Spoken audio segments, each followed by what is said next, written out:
Iran's leaders have three main goals that guide almost every major decision they make.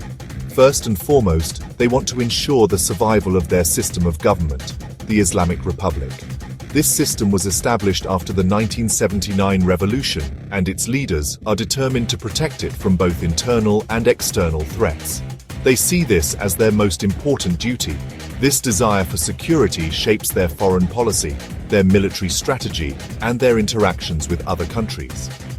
They believe that maintaining their unique political and religious structure is essential for the nation's independence and identity in a hostile world.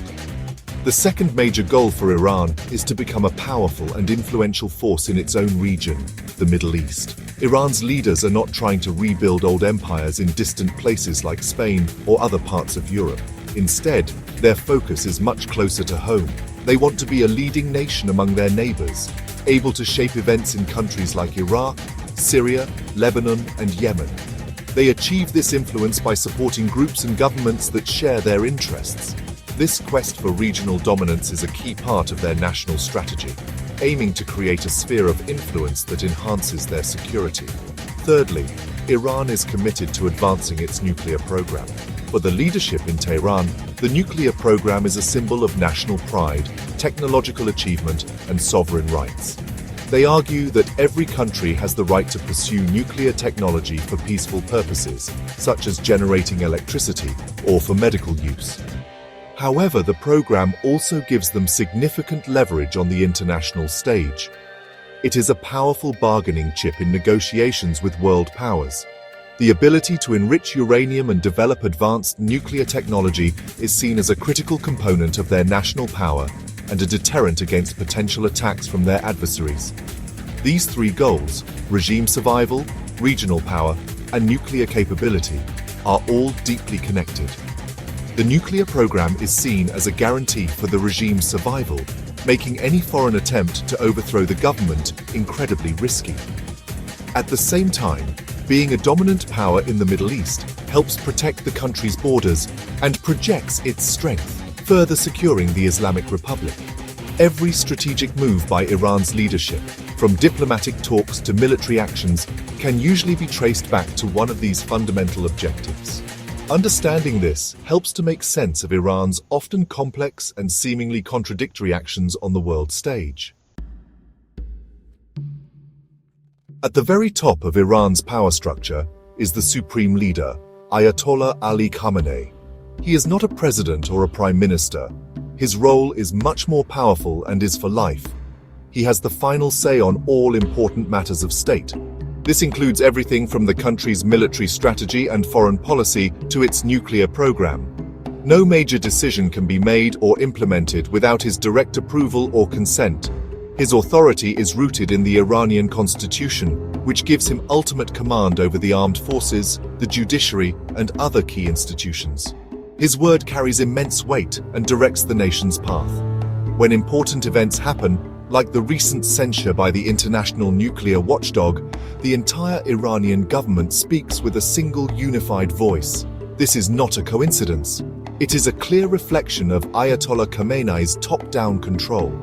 Different parts of the government, from the Foreign Ministry to the Atomic Energy Organization, will issue statements that are all in alignment. This coordinated response shows that the strategy has been decided at the highest level and that all state institutions are following the supreme leader's directive.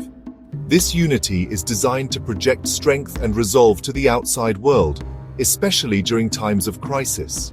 This centralized power means that understanding Ayatollah Khamenei's worldview is crucial to understanding Iran. He has been in power for over 3 decades and has a deep-seated distrust of Western nations, particularly the United States. He believes that these countries are constantly seeking to undermine the Islamic Republic and force a change in its government. This perspective was shaped by historical events, including Western support for the Shah before the 1979 revolution. His speeches and official communications consistently reinforce this narrative, shaping the mindset of the government and a large portion of the Iranian population. Therefore, any diplomatic engagement with Iran must ultimately appeal to the calculations of the supreme leader. While presidents and diplomats in Iran may change, The core direction of the country's policy remains steady because it is set by him. He balances the different factions within the Iranian political system, from hardliners to more moderate voices, but he always makes the final call. For any real change to occur in Iran's relationship with the rest of the world, it would require a fundamental shift in the strategic thinking of Ayatollah Khamenei himself, as he holds the ultimate keys to the nation's future. Iran's leaders view the West, especially the United States, with profound suspicion and hostility. This is not a new development, but a core element of the Islamic Republic's ideology since its founding. They see Western powers as bullies who use their economic and military strength to impose their will on other nations. The extensive sanctions imposed on Iran are seen not as a tool to prevent nuclear proliferation, but as an act of economic warfare. Iranian officials often refer to this pressure as an evil act designed to cripple their economy, stir up unrest, and ultimately overthrow their government. This deep-seated distrust makes genuine diplomatic breakthroughs incredibly difficult. This feeling of being under constant threat shapes Iran's entire foreign policy. The leadership believes that the only way to protect their country's independence is to resist Western pressure at all costs. This principle of resistance, or mokavamat, is a recurring theme in official statements. They believe that giving in to demands from the US or European powers would only lead to more demands and a gradual erosion of their sovereignty. As a result, they often respond to pressure with defiance, such as by accelerating their nuclear activities when faced with new sanctions or international censure, as seen in their recent actions. When it comes to Israel, Iran's position is even more rigid and uncompromising. The leaders of the Islamic Republic do not recognize Israel's right to exist and view it as an illegitimate state occupying Palestinian land. They see Israel as a forward base for American influence in the Middle East and a direct threat to their nation's security. This is why Iran provides significant support to groups like Hezbollah in Lebanon and Hamas in Gaza, as these groups are engaged in a direct conflict with Israel. For Iran, confronting Israel is a top priority, sometimes even taking precedence over other pressing issues. Ayatollah Khamenei has been very clear and consistent in his rhetoric about Israel. He has famously and repeatedly referred to Israel as a cancerous tumor in the region that must be excised or removed. This language is not just for public consumption, it reflects a deeply held official policy of opposition. This extreme hostility means that there is virtually no possibility of direct talks or normal relations between the two countries. Iran's stance on Israel is a fundamental part of its identity and a major source of tension and instability across the entire Middle East, defining its alliances and enmities.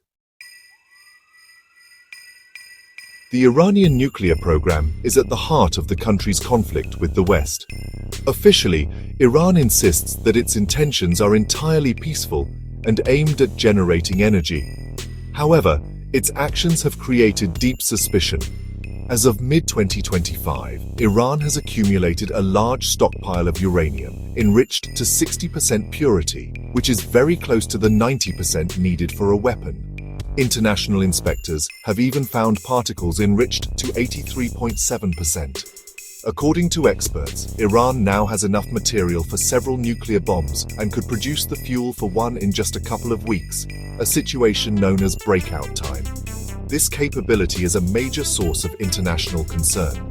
Iran uses its nuclear progress as a powerful tool in its dealings with other nations. Every time the international community increases pressure, Iran responds by advancing its program further. For example, after the International Atomic Energy Agency formally censured Iran in June 2025, Tehran immediately announced plans to install more advanced centrifuges and build a new enrichment plant. This strategy is designed to show that pressure does not work and that the only way to resolve the issue is through negotiations where Iran is treated as an equal. The program is their ultimate bargaining chip for sanctions relief and international recognition. The sanctions imposed on Iran because of its nuclear activities have severely damaged its economy, but they have not stopped the program. Instead, the sanctions have reinforced the leadership's belief that they cannot trust the West. They argue that they need a strong deterrent to protect themselves from foreign attack, especially after seeing what happened to leaders in countries like Iraq and Libya who gave up their weapons programs. For them, a nuclear capability, even if a weapon is never built, is the ultimate insurance policy for the survival of the Islamic Republic against any external threat. In summary, Iran's leaders are driven by a desire to secure their regime, project power in their region, and use their nuclear program as a shield and a bargaining tool. They are guided by a deep distrust of the West and an unwavering hostility toward Israel. Ayatollah Khamenei holds the ultimate power, ensuring all state actions align with these core goals. While Iran faces immense pressure from sanctions and military threats, its response is consistently one of defiance. The central aim is not global conquest, but survival and sovereignty on their own terms, with their nuclear ambitions serving as the key to achieving that goal. Please like and subscribe to my channel.